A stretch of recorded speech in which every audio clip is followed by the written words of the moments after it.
декабрь бүткүл дүйнөлүк ВИЧ инфекциясына каршы күрөшүү күнү деп жыл сайын 1 бүткүл дүйнөлүк СПИДке каршы күрөшүү күнү. Бул күнү ар бир жарандын маалымдуулугун жана жоопкерчилигин, адамдардын өмүрүн сактап калууга жардам берген маалыматтар айтылат.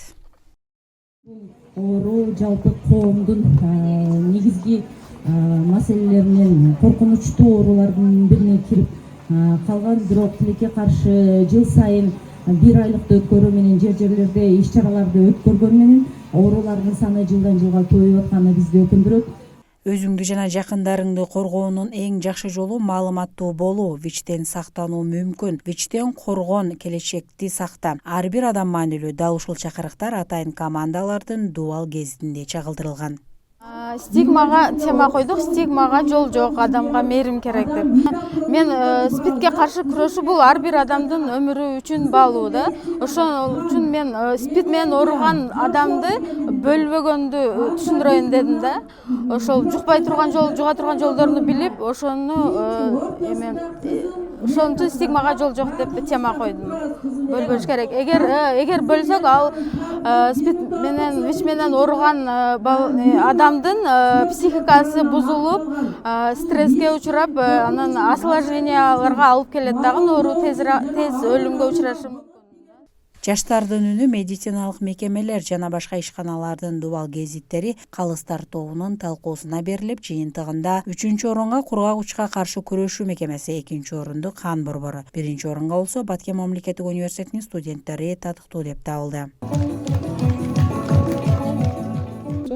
Батмудан 1-чи орунду алып келдик.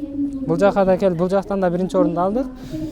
Могу биринчи сүрөттү могуну алганда бул дүйнө жүзү СПИДке каршы 1981-жылы 5-июнда Америка тарабынан каралган. Биринчи ошол жактан чыккан. Ошондон бери дүйнө жүзүндө кооптуу оору болуп келет. Акыркы времяга алып караганда мындай 1000ден ашуун, анын көпчүлүгү жаштар. Ошол коргонбогондуктун себебинен болуп чыгууда. Энеден балага өтүү дегенде бул бала төрөлүшү менен эле энеден балага өтүп атат. Ошондой эле жөлөк пул берилет балага 1,5 жашка чейин. Ошол жагын айттык, жана кан аркылуу жугуу. Азыр медицина тармагында жукпайт ал наркологиялык жактан болот, жугат көпчүлүк мемеси. Ошол нерселерди, ошол сүрөттөрдү чагылдырып бердик. Бул коркунучтуу илетке чалдыккандардын саны күн санап өсүп жатат. Айрыкча 20 жаштан 40 жашка чейинкилер арасында көп байкала баштаган. Инфекцияга чалдыккандардын саны жалпысынан область боюнча алганда 380 түзөт. Алардын эми көпчүлүк проценти пайызы 20 жаштан 40 жашка чейинки аралыктагылар.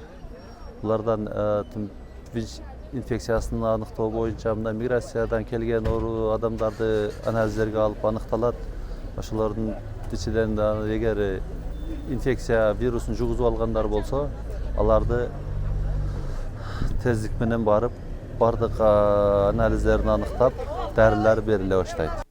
СПИД илетин алдын алуунун негизгиси кокус мамиледен алыс болуу, инъекциялык заттарды колдонууда. Ийне, шприц, тешүүчү, кесүүчү шаймандарды эч качан бөлүшпөө керек. Тиш доктуру, сулуулук салондору, косметология сыяктуу кызматтарда стерилдүү бир жолу колдонуучу шаймандарды колдонуу талап кылынат. Фарида Убайдуллаева, Жоройок Кубанычбек уулу, жаңылыктар. Ар дайым СПИДтин алдын алуу,